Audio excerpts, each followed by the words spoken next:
Je vais vous parler de la chabrette limousine ou chabrette à miroir. Elle est de la grande famille des cornemuses. Ses lointains ancêtres auraient été connus des bergers de Virgile puis des Celtes, d'après Frédéric Glane. On retrouve les traces de l'usage de la chabrette en Limousin dans la conception qu'on lui connaît aujourd'hui.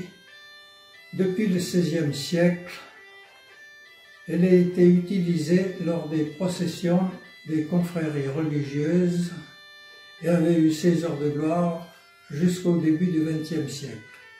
Puis elle tomba un peu dans l'oubli pendant quelques décennies, et puis elle a refait surface vers les années 1970 grâce à quelques passionnés qui se sont réintéressés à elle et ont retrouvé au fond des greniers limousins et aussi chez des collectionneurs de nombreux instruments d'époque et ont ainsi permis de la faire revivre.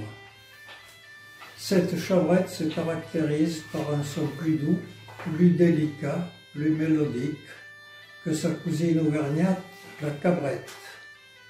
Les joueurs de chabrette s'appellent en Limousin chabretières. La chabrette à miroir a été fabriquée principalement en Limousin. Pour ce qui est de sa conception, elle est composée d'un hautbois à 7 trous, hanche double, avec une clé cachée dans une lanterne ou fontanelle et un petit bourdon qui sont montés sur un boîtier ou un peigne orné de miroirs sertis d'étain, d'où l'appellation chabrette à miroir. Vient s'ajouter un bourdon de bras et un porte-vent appelé buffoir, servant à gonfler à la bouche une poche en cuir, à l'origine en peau de chèvre, qui a valu à l'instrument le nom de chabrette ou chabretta en langue limousine. Les matières utilisées pour sa fabrication sont l'ébène, le buis, la corne, l'étain, l'os, le cuir. Les tonalités sont sol, la, si bémol, do et ré.